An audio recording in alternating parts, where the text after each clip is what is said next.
Hello students, चलिए कल मैं आपको लक्षित गोल एकेडमी के प्लेटफॉर्म से नोटिफिकेशन क्या था, कैसे था, कितनी सीटें हैं, एलिजिबिलिटी क्या है, सब डिस्कस किया था लक्षित गोल एकेडमी के प्लेटफॉर्म से। आज फिर से लक्षित गोल एकेडमी के प्लेटफॉर्म पे मैं अभिषेक चतुर्वेदी आपको हार्दिक सत श्री अकाल, शुभ संध्या बोलता हूं। और आज हम लोग नए जुनून के साथ, नए टॉपिक्स के साथ बात करेंगे टीजीटी पीजीटी में, जो कि आपके अकाउंट से और पूरे अकाउंट्स का सबसे इंपॉर्टेंट टॉपिक है बच्चा, फाइनल अकाउंट विथ एडजस्टमेंट, यानी समायोजन के साथ अंतिम खाते। हिंदी वालों के लिए समायोजन के साथ अंतिम खाते, ठीक है सर। तो आज हम बात जो करने वाले हैं बच्चा लक्षित गोल एकेडमी के प्लेटफॉर्म से, वो हम बात करने वाले हैं फाइनल अकाउंट के कॉन्सेप्ट पे। पहले देखिए हमारा प्लानिंग क्या होगी, आपको पहले हम कॉन्सेप्ट देंगे, कॉन्सेप्ट देने के बाद उससे रिलेटेड कुछ मॉक टेस्ट पेपर कराए जाएंगे।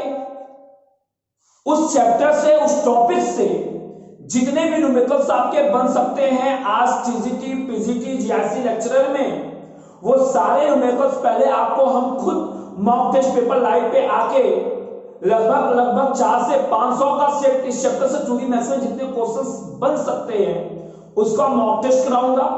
मॉक टेस्ट कराने के बाद इस टॉपिक से, इस चैप्टर से प्रीवियस ईयर में अभी तक जितने भी क्वेश्चंस पुट अप हुए हैं उस क्वेश्चंस को भी आपके सामने मैं लेकर आऊंगा और दिखाऊंगा।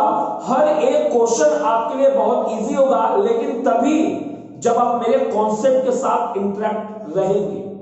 तो पहले हम कॉन्सेप्ट की बात करेंगे बिना समय गवाए कि आखिर जो फाइनल अकाउंट, हर बच्चों के मन में जो एक डर बैठा हुआ है कि सर बहुत टफ टॉपिक है, सर रटना पड़ता है, आज वो डर लक्षित गोल एकेडमी टीम के साथ आज आपका वो डर एक बक्से में मैं बंद करता हूं और वहां से जीत का हौसला लेके बाहर आता हूं और आपको दिखाता हूं कि फाइनल अकाउंट का कॉन्सेप्ट कैसे काम करेगा। ठीक है, स्टार्ट करें। आप रफ कॉपी पेन निकालिए मेरे साथ। जब तक मैं नहीं बोलूंगा कि लिखना है तब तक आपको लिखना नहीं है, सिर्फ मेरे कॉन्सेप्ट पे ध्यान रखना है। दिमाग में भी बच्चा कोई इनपुट मत लाइएगा, हर एक पॉइंट मैं क्लियर करूंगा। ठीक है सर, आइए आज हम शुरू करते हैं बच्चा फाइनल अकाउंट। फाइनल अकाउंट, ठीक है सर। अब मेरी बात सुनिए, जब फाइनल अकाउंट की बात होती है ना, फाइनल अकाउंट में बच्चा पहले जहां तक ना हम 3 अकाउंट तैयार करते हैं। फाइनल अकाउंट कितने, अभी दिमाग में मेरा एक पट्टी लाना है। फाइनल अकाउंट में कितने खाते तैयार होते हैं? 3 अकाउंट तैयार होते हैं। पहला हम अकाउंट जो बनाते हैं, ध्यान से सुनना पहले, ट्रेडिंग अकाउंट। कौन सा account sir? Trading account sir, trading account. हाँ बच्चे, ट्रेडिंग अकाउंट। ध्यान से पहले बात सुनिए, ये हमारा जो बनता है ये ट्रेडिंग अकाउंट का बच्चा हम फॉर्मेट बना रहे हैं। किसका फॉर्मेट बना रहे हैं? ट्रेडिंग अकाउंट का फॉर्मेट बना रहे हैं। ट्रेडिंग अकाउंट के बाद जो हम बनाते हैं सेकेंड अकाउंट, उसका नाम होता है बच्चा प्रॉफिट एंड लॉस अकाउंट। क्या नाम होता है sir? Profit and loss account. बिल्कुल सही, आपने बिल्कुल सही जवाब दिया बच्चा। सेकेंड अकाउंट जो फाइनल अकाउंट का होता है, that is called of the profit and loss account. हाँ सर। और थर्ड जो आपका बनना है बच्चे, वो थर्ड आपका बनना है बैलेंस शीट। और पहले बता दूं, बैलेंस शीट अकाउंट नहीं होता। अगर ऑप्शन में आ जाए कि balance sheet as an account, जी नहीं, बैलेंस शीट अकाउंट नहीं है। बैलेंस शीट एक स्टेटमेंट है, किसके बीच का? हमारे एसेट्स और हमारी लायबिलिटी के बीच का वो स्टेटमेंट है। तो बैलेंस शीट की बात पहले हम बाद में करेंगे, जो कि ये सबसे इंपॉर्टेंट है, जहां पे सबसे ज्यादा टीजीटी पीजीटी से क्वेश्चन कैसे बनते हैं पहले हम जिक्र उस पे करेंगे। देन आफ्टर हर एक कॉन्सेप्ट में पढ़ाऊंगा आपको, उसके बाद हम बैलेंस शीट की बात करेंगे। ठीक है सर, ये ट्रेडिंग अकाउंट है, ये प्रॉफिट लॉस अकाउंट है, और थर्ड क्या बनता है आपका? Balance sheet. क्या बनता है? Balance sheet. ठीक है सर। ट्रेडिंग अकाउंट का ये जो साइड होता है ना, ये होता है डेबिट साइड और ये जो होता है बच्चा राइट हैंड साइड, इसे कहते हैं क्रेडिट साइड। क्या कहते हैं? Credit side. अब देखिए क्वेश्चन कैसे बनेगा। ट्रेडिंग अकाउंट में पहले कौन कौन सी चीजें आती हैं, ट्रेडिंग अकाउंट में कौन कौन सी चीजों की रिकॉर्डिंग होती है, कौन सी चीजें ट्रेडिंग में आएंगी, कौन सी चीजें प्रॉफिट एंड लॉस में जाएंगी, पहले इसको समझना आपको बहुत जरूरी है बच्चा। जब तक कि आपका यह कॉन्सेप्ट क्लियर नहीं होगा ना कि कौन सी चीजें ट्रेडिंग में जा रही हैं और कौन सी चीजें प्रॉफिट एंड लॉस में आ रही हैं, तब तक आपके दिमाग में कोई भी क्वेश्चंस का सॉल्यूशन नहीं आ सकता। तो पहले हम तो ये क्लियर हो रहे हैं कि कौन सी चीजें ट्रेडिंग में जाएंगी और कौन सी चीजें क्रेडिट में जाएंगी। सर क्या आप याद कराओगे? सर नहीं बच्चा, मैं आपको डायग्राम समझाऊंगा और मैं दिखाऊंगा कैसे हम काम करते हैं। फिलहाल यहां सुनिए, ट्रेडिंग अकाउंट में क्या होता है, यहां पे पहले हम लिखते हैं टू ओपनिंग स्टॉक। क्या लिखते हैं? Opening stock. जितना हमारा जब से हम बिजनेस स्टार्ट किए, बिजनेस के स्टार्टिंग में जितना स्टॉक हमारे पास है बेचने के लिए, अभी बेकार नहीं है। आज सपोज मैं अगर बिजनेस स्टार्ट कर रहा हूं तो जितना भी आइटम मेरे पास अभी आज स्टार्टिंग में बिजनेस शुरू करने के पहले दिन में स्टॉक बचा है, that is called opening stock. ठीक है सर, अब मेरी बात समझिए, ओपनिंग स्टॉक आपने यहां दिखा दिया, हाँ सर। उसके बाद बच्चा आपको यहां पर दिखाना है टू परचेजेस। क्या दिखाना है? To purchases. ठीक है सर। उसके बाद आपको यहां दिखाना है, ध्यान रखिएगा अभी इसमें कुछ आइटम मुझे और समझाने हैं, यहां पे नहीं समझाऊंगा, आपको मुझे कंफ्यूजन नहीं करना है, आपको मुझे कॉन्सेप्ट को ध्यान में रख के चलना है। बात की बात है, मैं सब समझाऊंगा, दिमाग में सिर्फ मेरे साथ आप जुड़े रहिए। यहां पे लिखेंगे डायरेक्ट एक्सपेंसेस। जितने भी बिजनेस के डायरेक्ट एक्सपेंसेस होते हैं वो सारे डायरेक्ट एक्सपेंसेस ट्रेडिंग अकाउंट के डेबिट साइड लिखे जाते हैं। It is clear? हाँ सर। ये बताइए, ओपनिंग स्टॉक तो समझ में आ गया कि ओपनिंग स्टॉक क्या होती है, परचेज भी समझ में आ गया सर कि बिजनेस को स्टार्ट करने के लिए जो रॉ मटेरियल हम खरीदते हैं, परचेज करते हैं मार्केट से, वो हमारी परचेज होती है। ये बात तो क्लियर है। लेकिन सर थोड़ा सा दिमाग में कहीं डाउट आ रहा है सर डाउट आ रहा है। हमने कहा डाउट नहीं आना है। क्या डाउट आ रहा है सर? ये डायरेक्ट एक्सपेंसेस क्या होते हैं sir? What is the direct expenses? तो बच्चा मेरा जवाब सुनो, आज इसी भी टॉपिक पे तो मुझे कमांड कराना है। कुछ कोचिंग्स हैं जो टीजीटी पीजीटी में फाइनल अकाउंट पढ़ाए, मैंने उनके भी वीडियोस देखे, चूंकि कंपटीशन में देखना पड़ता है। उन्होंने कह दिया बच्चों से कि जो पीके गोयल में जैसे दिया गया है या एनसीईआरटी में जैसे फॉर्मेट दिया गया है, आप फॉर्मेट को याद कर डालिए और आपके सारे क्लियर हो जाएंगे कि कौन सा ट्रेडिंग अकाउंट के डेबिट में कौन कौन से डायरेक्ट एक्सपेंसेस होते हैं। यहीं से क्वेश्चन बनता है कि एक आइटम लिख देगा, बताइए ये ट्रेडिंग में जाएगा कि प्रॉफिट एंड लॉस में जाएगा। बच्चा कंफ्यूज होता है। कंफ्यूज क्यों होता है? क्योंकि बच्चा याद किया होता है, उसे टॉपिक के कॉन्सेप्ट पे क्लियरेंस नहीं होती है। मुझे आज वही आपका जो कॉन्सेप्ट है ना, वही आपके रग रग में जो नसें हैं ना, जब नसें कोई काटेगा तो उसमें हर एक नसों में आपको सिर्फ बच्चा लक्ष्य गोल एकेडमी दिखाई देगी। मेरा विचार ये है और इसी कॉन्सेप्ट को लेकर मैं आगे बढ़ रहा हूं। बस आप मेरे चैनल को सपोर्ट करिए, प्रमोट करिए, लाइक करिए, सब्सक्राइब करिए। ठीक है सर, आगे चलिए। और जब ट्रेडिंग अकाउंट के क्रेडिट की बात करेंगे हम लोग, तो यहां पे एक आइटम हम दिखाते हैं, बाय सेल्स। सेल्स क्या होता है? Total revenue. जितने में आपने आइटम्स को मार्केट में बेच दिया और बेचने के बाद जितना भी टोटल पैसा आया वो आपकी क्या है? रेवेन्यू। और रेवेन्यू को क्या कहा जाता है? सेल्स। ठीक है सर, ठीक है सर। और सुनिए, जिसमें सबसे बड़ा अपवाद मैं एक नाम लिखूंगा, लोग कहते हैं कि यहां पे क्लोजिंग स्टॉक हम दिखाते हैं। मैं भी दिखा रहा हूं लेकिन बोलूंगा क्या, ध्यान से समझिएगा, बाय क्लोजिंग स्टॉक दिखाते हैं। हाँ सर, क्लोजिंग स्टॉक क्या होता है बच्चा? जो भी स्टॉक एंड में, ईयर के एंड में अभी तक बिका नहीं होता है वो मेरा कहलाता है closing stock. Those goods are not sold at the end of the year. Those goods are not sold at the end of year that is called of the closing stock. जो इस साल का क्लोजिंग स्टॉक है वही बच्चे अगली साल का क्या बनता है, ओपनिंग स्टॉक। सर कैसे, मैं आपको एग्जांपल समझाता हूं, ये मेरी बात ध्यान से समझना, मेरी बात ध्यान से, मैं आपको दो चार एग्जांपल समझाता हूं। पहले क्लोजिंग स्टॉक कैसे ओपनिंग स्टॉक अगले साल बनता है, इसका कॉन्सेप्ट क्लियर रख लीजिए, फिर हर एक पॉइंट में क्लियर करूंगा बच्चे। अब देखिए जरा, मान लीजिए मैंने अपने बिजनेस के स्टार्टिंग, जब बिजनेस स्टार्ट किया ना, मैंने ये चार जो चौक है अपने बिजनेस में रखा कि मैं सेल करूंगा। दिखाई दे रहा आपको ना, दिखाई दे रहा, देखो 1 2 3 4, क्लियर है? हाँ सर। अब पता है हमारा बिजनेस आज हुआ, चलते चलते चलते चलते चलते बिजनेस का एंड आया, तो जब मैंने देखा कि मैं तो अभी तक इसमें से 3 चौक बेच चुका हूं। कितना चौक नहीं बिका एंड तक? सर 1 चौक, सर 1 चौक are left, those who are not sold in the market. तो यही 1 चाक बेचा इस साल के एंड का क्या बोला जाएगा, क्लोजिंग स्टॉक बोला जाएगा। ठीक है, अब सुनिए, यही क्लोजिंग स्टॉक, क्या जो ये चौक बचा है, क्या इसको हम तोड़ के फेंक देंगे, अब नए साल अगले साल आएंगे नए चौक आएंगे? नहीं सर, ये चौक बचा है सर, नहीं बिका है, इस चौक को भी अगले साल आप बेच सकते हैं।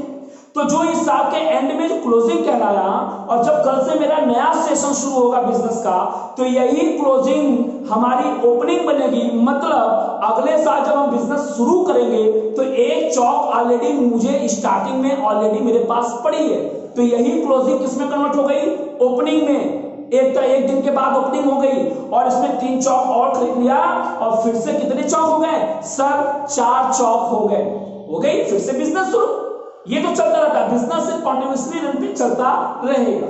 ठीक है सर, तो यहां पे हम क्या दिखाते हैं, क्लोजिंग स्टॉक। फिर सुनिए मेरी बात, अब यहां पे जब अगर आपका बैलेंसिंग फिगर ट्रेडिंग अकाउंट के डेबिट साइड निकल के आता है बच्चा, तो इस बैलेंसिंग फिगर को क्या कहा जाता है, ग्रॉस प्रॉफिट। क्या कहा जाता है सर, ग्रॉस प्रॉफिट कहा जाता है। ठीक है, और अगर आपका मेरे बच्चे, अगर यही बैलेंसिंग फिगर क्रेडिट साइड निकल के आता है ट्रेडिंग अकाउंट के, तो आप इसको बोल दीजिएगा बाई ग्रॉस लॉस। क्या बोल दीजिएगा सर, ग्रॉस लॉस। मेरी बात ध्यान से सुनिएगा, यहीं से क्वेश्चन बनते हैं।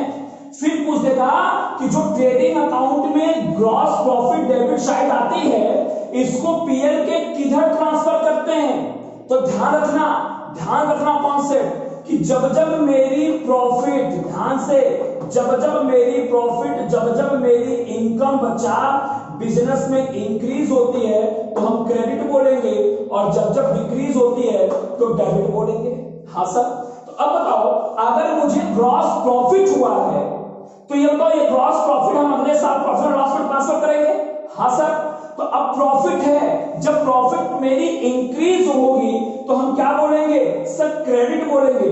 यानी जो ग्रॉस प्रॉफिट है, ये ध्यान रखिएगा, प्रॉफिट का बढ़ना क्रेडिट। तो अगर मैं बिजनेस से ग्रॉस प्रॉफिट कमाया, तो अब बताओ, ये प्रॉफिट है, अगर इस प्रॉफिट को मुझे पीएल अकाउंट में ट्रांसफर करना है, तो इस प्रॉफिट के हिस्से को हम पीएल के डेबिट ट्रांसफर करेंगे या क्रेडिट ट्रांसफर करेंगे। सर अभी आपने बताया प्रॉफिट और इनकम का इंक्रीज होना क्रेडिट होता है, तो स्वाभाविक से जब सर मुझे प्रॉफिट हुआ है बिजनेस में ना, तो ये प्रॉफिट हमारा पीएल के क्रेडिट साइड आएगा। किस साइड आएगा, क्रेडिट साइड आएगा। तो यहां पे आप लिख दोगे बाई, चूंकि क्रेडिट साइड बाई का यूज होता है, बाई ग्रॉस प्रॉफिट। हाँ सर, सब समझ में आ रहा सर, वेरी गुड। और ध्यान रखिएगा, सबसे मास्टरपीस क्वेश्चन, ट्रेडिंग अकाउंट में डायरेक्ट एक्सपेंस दिखाते हैं और प्रॉफिट एंड लॉस अकाउंट में डायरेक्ट अगर यहां दिखा दिए तो बचा क्या, इनडायरेक्ट। सारे इनडायरेक्ट एक्सपेंस को कहां दिखाते हैं, प्रॉफिट एंड लॉस अकाउंट में। कहां दिखाते हैं, प्रॉफिट एंड लॉस अकाउंट में। हाँ सर, अब देखिए ये पूरी प्रॉफिट हमारी यहां पे आ जाएगी, और हाँ प्रॉफिट के साथ साथ अगर आपको बिजनेस में कुछ अदर इनकम भी रिसीव हुई है, जैसे कमीशन रिसीव हो गया, डिस्काउंट रिसीव हो गया, इंटरेस्ट रिसीव हो गया, तो सेल्स को छोड़कर, ध्यान से, सेल्स को छोड़कर अदर इनकम, बाकी जितनी अदर इनकम आपको बिजनेस में होती है, इनकम होती है, तो इनकम और प्रॉफिट का बढ़ना कहां जाएगा? क्रेडिट जाएगा। तो ध्यान समझिएगा, ग्रॉस प्रॉफिट के बाद जितनी अदर इनकम होती है, सेल्स को छोड़कर बाकी जितने बाय अदर इनकम, वो सारी अदर इनकम बच्चा आपको प्रॉफिट एंड लॉस अकाउंट के क्रेडिट साइड दिखाना होता है। ठीक है सर। बस अब उसके बाद क्या होगा? अब यहां पे अगर बैलेंस शीट फिगर निकल के आता है, प्रॉफिट लॉस के डेबिट साइड अगर बैलेंस शीट फिगर आपको निकल के आता है बच्चा, आप इसे बोल दोगे टू नेट प्रॉफिट। क्या बोल देना?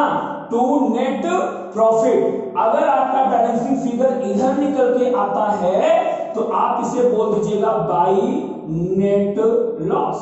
यहां तक डाउट नहीं। फिर क्या करते हो? ये जो प्रॉफिट आती है ये बैलेंस शीट के कैपिटल में ले जाके ऐड करते हो। हाँ सर। और अगर नेट लॉस आता है तो ये बैलेंस शीट के कैपिटल में जाकर लोग क्या करते हैं? माइनस करते हैं। ठीक है सर। अब मुद्दा क्या है कि सर ये डायरेक्ट एक्सपेंस क्या होते हैं और सर ये इनडायरेक्ट एक्सपेंस क्या होते हैं? किसको हम डायरेक्ट एक्सपेंस बोलेंगे और किसको इनडायरेक्ट एक्सपेंस बोलेंगे? सर ये हम कैसे पहचान पाएंगे? मुद्दा ये है। तो देखिए, आज मेरा डिस्कशन इसी पे होना है कि डायरेक्ट एक्सपेंस किस कब पहचानेंगे, इनडायरेक्ट एक्सपेंस कब पहचानेंगे।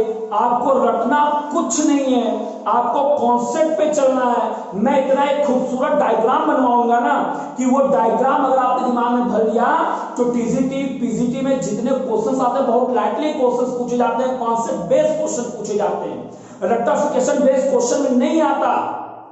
मैं बता दूं, टीजीटी पीजीटी में कॉन्सेप्ट बेस्ड क्वेश्चन आते हैं, तो आपको कॉन्सेप्ट अगर पकड़ में रहेगा तो फाइनल अकाउंट सॉल्व करने में समय नहीं लगेगा। ठीक है सर। और वो कॉन्सेप्ट कौन दे रहा है? लक्षित गोल एकेडमी। आप जुड़िए, कॉमर्स में जुड़िए, मैथ में जुड़िए, जियोग्राफी में जुड़िए, हिंदी में जुड़िए, हर एक चीज का यहाँ पे कॉन्सेप्ट आपके रग रग में भर दिया जाएगा।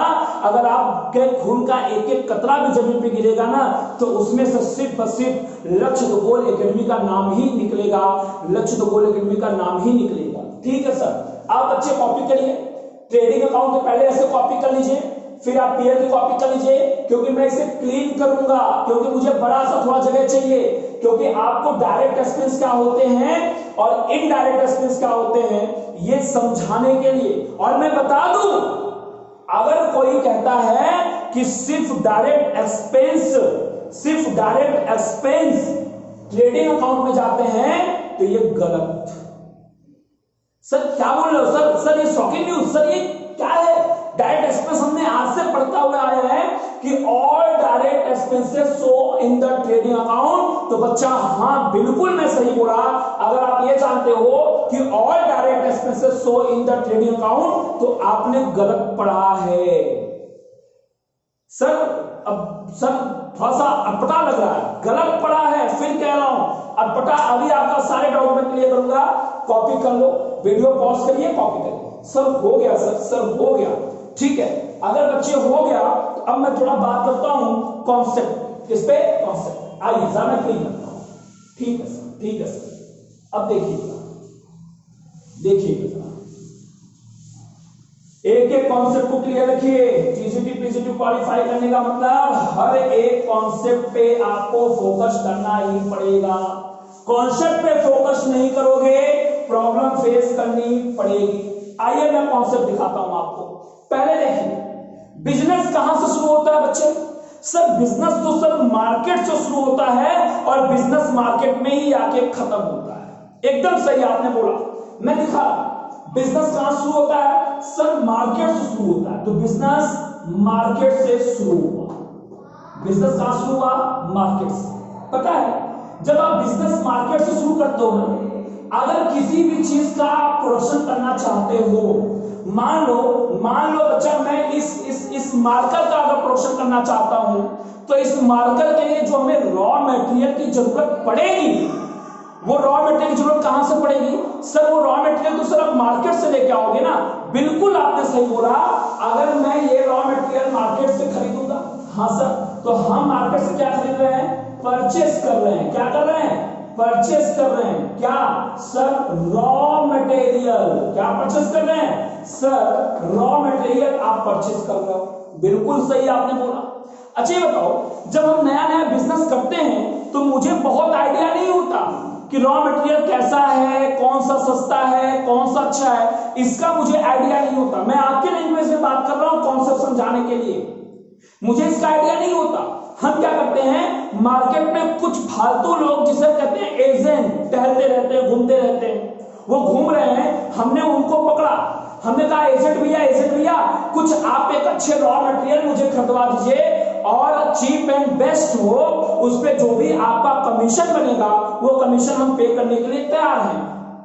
एजेंट ने कहा ठीक है बिल्कुल आइए। एजेंट ने क्या किया, आपको cheap and best raw material को दिला दिया। हाँ सर दिला दिया। अब उसने कहा अब हमने आपको रॉ मटेरियल दिला दिया सर, अब आप मुझे क्या दो, मेरा कमीशन दो। तो आपने बच्चा यहां पे कमीशन पे किया। क्या पे किया सर? मैंने कमीशन पे किया। कमीशन किस पे किया? तो कमीशन ऑन परचेस किया बच्चा, कमीशन ऑन परचेस किया, कमीशन ऑन परचेस किया। हमने रॉ मटेरियल खरीदा, हाँ सर, उस रॉ मटेरियल पर हमने क्या परचेस किया? कमीशन परचेस किया।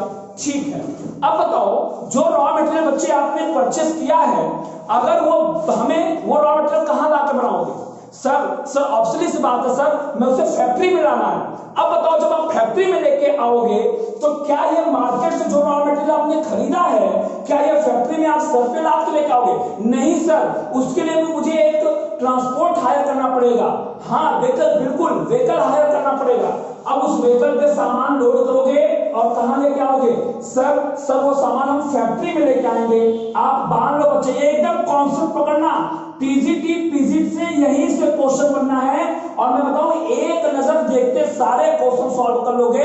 और आज की क्लास खत्म होने दो, मैं गारंटी के साथ कहता हूं 4 से 5 क्वेश्चन अगर इस पे ना आया हो और आप ना एक नजर में सॉल्व करिए तो बताइएगा। ठीक है सर, कॉन्सेप्ट चलने दीजिए। पहले मार्केट से आपने कहां लाया? फैक्ट्री में। पहले कहां लाया? फैक्ट्री में लाया सर, फैक्ट्री में लाया, फैक्ट्री में, बिल्कुल।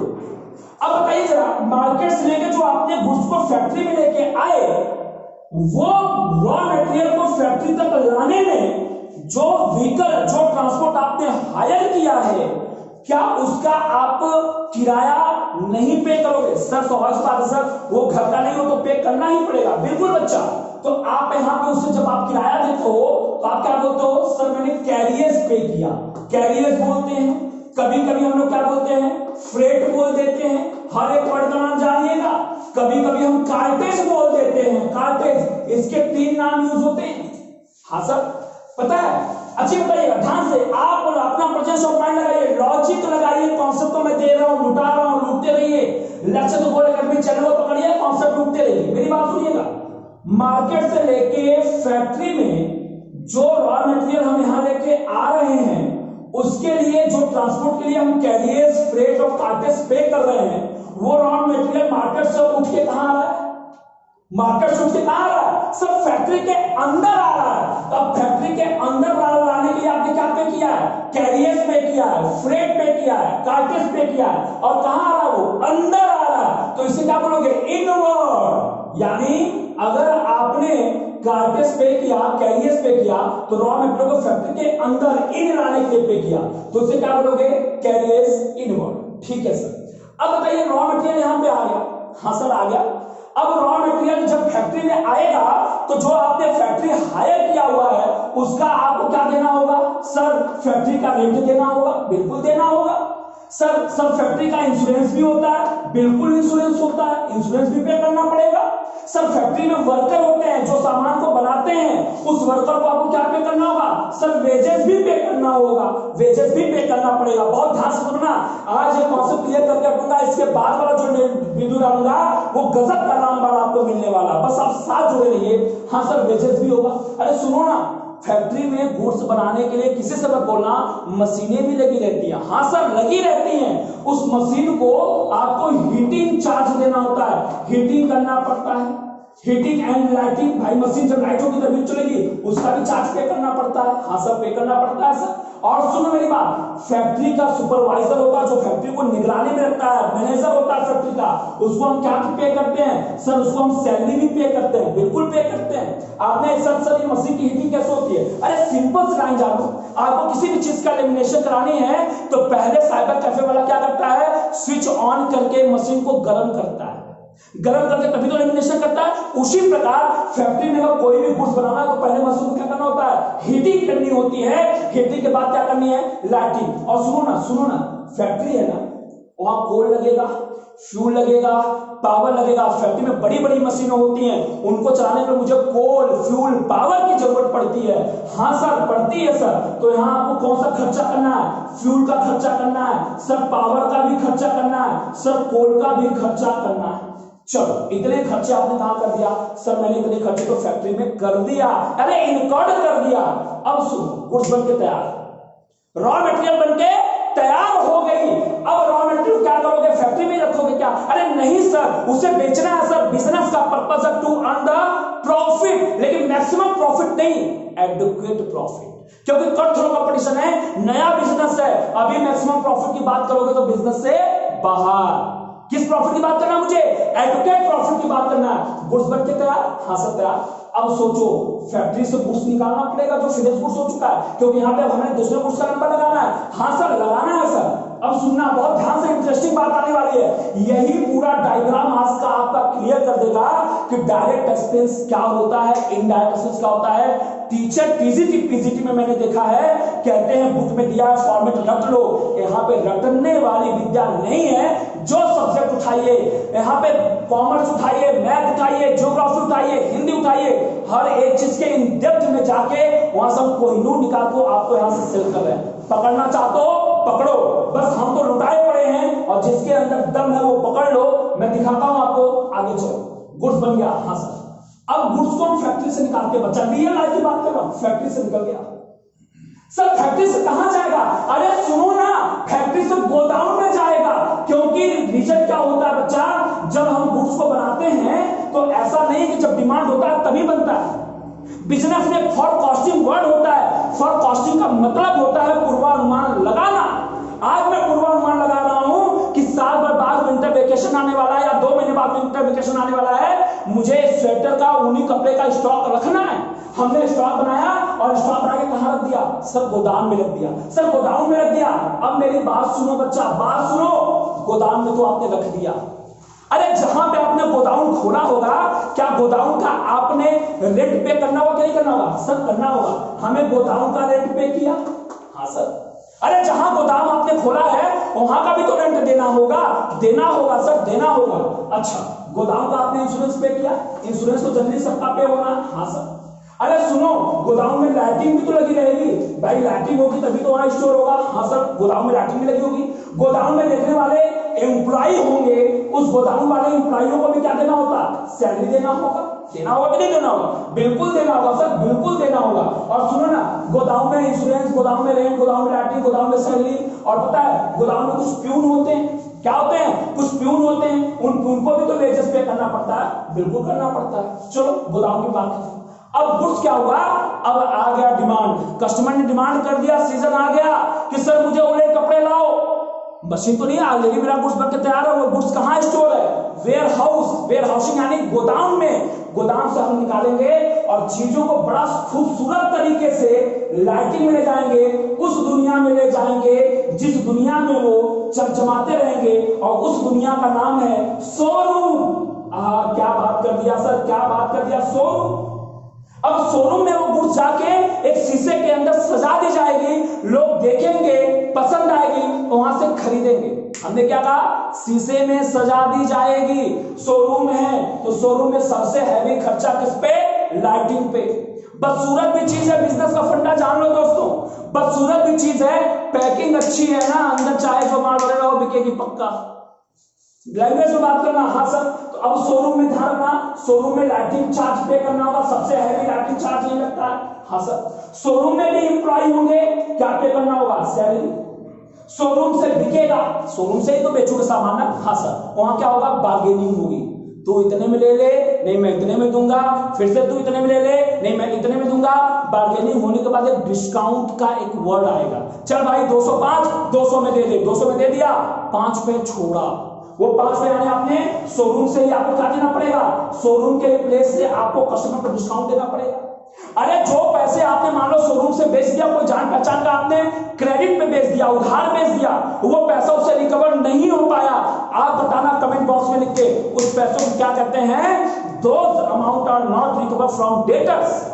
जो पैसा डेटर से मुझे रिसीव नहीं हुआ, उस पैसे का नाम कमेंट में लिखना, मैं बता देता हूं, उस पैसे का नाम होता है बैड डेट। क्या नाम होता है, बैड डेट। अगर पैसा डूबेगा तो शोरूम से भी डूबेगा।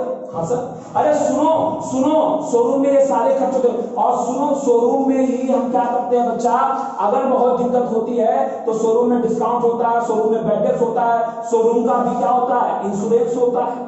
हाँ सर, डिस्काउंट अलाउ करते हैं, सारे खर्चे कहाँ होते हैं, शोरूम में। हो गए शोरूम में खर्चे। अब मेरी बात सुनना, सिर्फ 5 मिनट आपसे बात और करनी है और कॉन्सेप्ट खत्म, आराम से जाना उठाना। आज की गारंटी देता हूं, एक लेक्चर का, पहला लेक्चर का गारंटी देता हूं, 2 से 3 क्वेश्चन आपने सॉल्व नहीं किया बच्चे, मुझे कमेंट बॉक्स में लिख के बताइएगा। सुनिए मेरी बात। क्या सर, बड़ा खूबसूरत बात बताने वाला हूं। ये एक चीज ध्यान रखिएगा, एक चीज ध्यान रखिएगा, फैक्ट्री हो, गोदाम हो या शोरूम हो, इन तीनों का जो कंट्रोलिंग होती है, उस वर्ड का नाम होता है ऑफिस। होता है, हाँ सर, ऑफिस से ही कंट्रोल होते हैं। क्या सुनो, क्या कोई मैनेजर फैक्ट्री में मशीन पे ही बैठ गया और मशीन को कंट्रोल कर रहा है? अरे नहीं सर, वो ऑफिस से बैठ के कंट्रोल करता है, बिल्कुल ऑफिस से कंट्रोल करता है। अब मेरी बात सुनो, जब ऑफिस में लोग होंगे, कंट्रोल करेंगे, तो ऑफिस में एम्प्लॉय होते हैं। हाँ सर, एम्प्लॉय तो होते हैं, तो क्या देना पड़ेगा, उनको सैलरी देना पड़ेगा। अरे ऑफिस में ऑडिट होती है, सारी बुक यहीं रखी रहती है पूरे कंपनी की, ऑडिटर आते हैं, बुक चेक करते हैं, उनको ऑडिट फीस पे करनी पड़ती है। हाँ, तमाम खर्चे होते हैं बच्चे, कितने खर्चे बनाओ। ऑफिस में लोग मिलने जुलने आते हैं, उनको रिफ्रेशमेंट यानी नाश्ते भी कराने पड़ते हैं। हाँ सर, कराने पड़ते हैं। और सुनो, ऑफिस आपने सुना होगा, ग्रीन ग्रीन बसता, उसका नाम फोन, उसका बिल भी आती है। हाँ सर, आती है, तो मुझे क्या पे करना पड़ता है, telephone bill. It is clear? हाँ सर, टेलीफोन बिल भी हो गया, ठीक है। तो सैलरी पे करना है, यहाँ प्यून होता है, उसको भी वेजेस पे करना है। यहाँ न्यूज़पेपर वगैरह आते हैं, तो न्यूज़पेपर का भी मुझे कुछ न कुछ एक्सपेंस करना पड़ता है। यहाँ पे डॉक्यूमेंट्री काम होते हैं, यहाँ पे प्रिंटिंग का खर्च, पोस्टेज का खर्च, स्टेशनरी का खर्च, ये सारे खर्च ऑफिस से होते हैं। हाँ सर, सारे खर्च ऑफिस से होते हैं। अब मेरी बात सुनना, तो मेरी अब देखना, अब कॉन्सेप्ट का लास्ट सेशन आ गया बच्चा आपका। अब कॉन्सेप्ट कैसे काम करेगा, ध्यान से सुनना मेरी बात, गौर से रुक जाना, सांसों को थाम के रखना, क्योंकि अब वो कॉन्सेप्ट का एंडिंग आ चुकी, जिसका पर्पस मैंने अभी आपको 32 मिनट पढ़ाया लगभग वीडियो को चलते। अब उस कॉन्सेप्ट का एंडिंग सुनना, डायग्राम पे ध्यान रखना, पेन कॉपी अभी कोई नहीं चलाएगा बच्चा, सिर्फ कंसंट्रेट होना है मेरे साथ। मेरी बात सुन, मार्केट से लेकर फैक्ट्री में गुड्स बनाने तक की, कहां तक की, गुड्स बनाने तक की जो भी आप खर्चे करते हो, जो भी आप खर्चे करते हो मार्केट में और गुड्स बनाने तक में जितना खर्च करते हो, वो सारे खर्च कहलाते हैं डायरेक्ट एक्सपेंस। क्या कहलाते हैं, डायरेक्ट एक्सपेंस। ठीक है सर, ध्यान सुनिएगा, अभी और भी लॉजिक। डायरेक्ट एक्सपेंस डालिए, कौन होते हैं, इनडायरेक्ट क्या होते हैं, गुड्स बनने से, बन चुकने से, लेने के बाद ऑफिस, गोदाम, शोरूम, ये सारे खर्चे जो होते हैं, ये तीनों जगह मिला के इन्हें हम कहते हैं इनडायरेक्ट एक्सपेंस। क्या कहते हैं, इनडायरेक्ट एक्सपेंस। अब मेरी बात सुनना सर, अभी आपने जो फॉर्मेट बनवाया था, वो आपने कहा था डायरेक्ट एक्सपेंस ट्रेडिंग अकाउंट में जाता है। जवाब मैंने उस समय कहा था, आपको याद करिएगा, पीछे वीडियो देखिएगा, गलत। अगर टीचर ये कहता है कि डायरेक्ट एक्सपेंस ही सिर्फ ट्रेडिंग में जाएगा, तो बच्चे जवाब गलत है। डायरेक्ट होने के साथ साथ मेरी बात सुनिएगा, डायरेक्ट एक्सपेंस भी 2 टाइप में बढ़ती है आगे चल के, बहुत यानी इन डेप्थ कॉन्सेप्ट लेकर चल रहा हूं। डायरेक्ट एक्सपेंस भी 2 टाइप में बढ़ती है, एक होता है बच्चा, एक होता है आपका नॉर्मल एक्सपेंस, नॉर्मल एक्सपेंस, और एक होता है abnormal expense. Abnormal expense sir ये क्या होते हैं? नॉर्मल एक्सपेंस का मतलब होता है बिजनेस में जो हमारे बिजनेस में होता है वही आपके बिजनेस में हो, वही औरों के बिजनेस में हो, उसे रोका ना जा सके, होना तय है, वो नॉर्मल एक्सपेंस होगा। एबनॉर्मल क्या होता है? जो आप बिजनेस में नहीं चाहते, अनसर्टेनिटी लेकिन हो जाती है।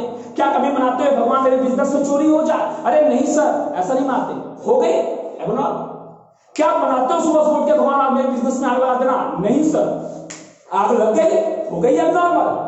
अरे हमारे जितने वर्कर हैं सारे स्ट्राइक पे चले गए और स्ट्राइक पे रहने के बाद भी मुझे वेजेस पे करना पड़ गया, कभी आपने ऐसा सोचा था क्या? नहीं सर, हो गया एबनॉर्मल। तो एबनॉर्मल का मतलब जो आपने सोचा नहीं लेकिन हो गया, वो क्या कहलाता है? Direct as well as abnormal. अब सुनना आ गया पॉइंट। तो ट्रेडिंग अकाउंट में कौन से जाएंगे? ट्रेडिंग अकाउंट में मेरे बच्चे अगर डायरेक्ट एक्सपेंस के साथ साथ अगर वो नॉर्मल नेचर के हैं, direct expense as well as normal nature, तब तो वो ट्रेडिंग में जाएंगे।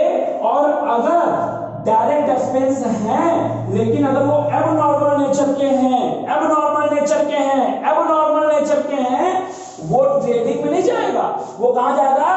प्रॉफिट एंड लॉस अकाउंट में। जैसे सर फैक्ट्री में आग लग गई, गुड्स जल गया, लॉस बाय फायर, डायरेक्ट है। आग कहां लगी है? फैक्ट्री खर्चा कहां आता है? डायरेक्ट। लेकिन किस नेचर का है? एबनॉर्मल नेचर का है, कहां जाएगा? पीएल। अब बताओ जरा, अगर फैक्ट्री में आग लगती है और मैं कहूं कि डायरेक्ट जाएगा ट्रेडिंग में, गलत हुआ कि नहीं हुआ? सर स्वाभाविक बात है, ट्रेडिंग मार्केट लेकर डायरेक्ट होता है लेकिन सर वो ट्रेडिंग नहीं जाएगा क्योंकि एबनॉर्मल है, they are transfer to the profit and loss. Clear है? हाँ सर। और जितने भी इनडायरेक्ट होते हैं के बारे में कुछ नहीं सोचना, आंख बंद करो और सीधे कहां लगाओ? प्रॉफिट एंड लॉस अकाउंट में। तो ध्यान रखना, ट्रेडिंग अकाउंट में कौन से खर्चे जाते हैं? Direct as well as normal expense, they are transfer to the trading account. If direct expense as well as abnormal they are transferred to the profit and loss। ठीक है ना? ये डायग्राम आप लोग बना लीजिएगा वीडियो पॉज करके। और सुनिए, मैं लक्षित गोल अकेडमी की तरफ से एक ऑफर आपको दे रहा हूं, होली आने वाला है और बब्बर धमाका है। अगर आप 20 मार्च तक, समय तारीख याद रखिएगा, 20 मार्च तक अगर आपको सुपर डुपर स्पेशलिस्ट से पढ़ना है, उसके बाद भी मैं आपको 20% ऑफ देता हूं। 20 तारीख के शाम 6 बजे तक अगर आपने अपना रजिस्ट्रेशन हमारे पास करा लिया, जो डिस्क्रिप्शन बॉक्स में नंबर दिए गए हैं, 20% ऑफ। और उस 20% ऑफ होने के बाद भी मैं इस प्लेटफॉर्म पे लाकर वो कोहिनूर आपके सामने खड़ा करूंगा इतने कम प्राइस में ना, मैं गारंटी देता हूं। सिलेक्शन छोड़ो, सिलेक्शन की सपने भी नहीं देखोगे और सोते रहोगे, सिर्फ पढ़ते रहोगे। सिलेक्शन तो हम आपके द्वार पे लाके खुद दरवाजा नॉक करके थमाएंगे, this is your joining letter. सिर्फ आप जुड़े रहिए। 20 मार्च ध्यान रखिएगा, 20% शाम 6 बजे तक हमारे तरफ से रिलैक्सेशन है सारे सब्जेक्ट में, टीजीटी, पीजीटी, जीआईसी लेक्चरर जो भी हो, 20% ऑफ। डेट 20 मार्च, टाइमिंग शाम 6 बजे तक। अगर आप अपनी सीट हमारे पास फोन करके बुक कराते हो तो आपको हर एक सब्जेक्ट में 20% ऑफ मिलेगा। और आपको लगातार हम लोग शाम में अब बहुत जल्दी ही लाइव सेशन से जुड़ने वाले हैं। तब तक के लिए दोस्तों आपको नमस्कार, शुभ संध्या, बाय बाय, टाटा, फिर मिलते हैं।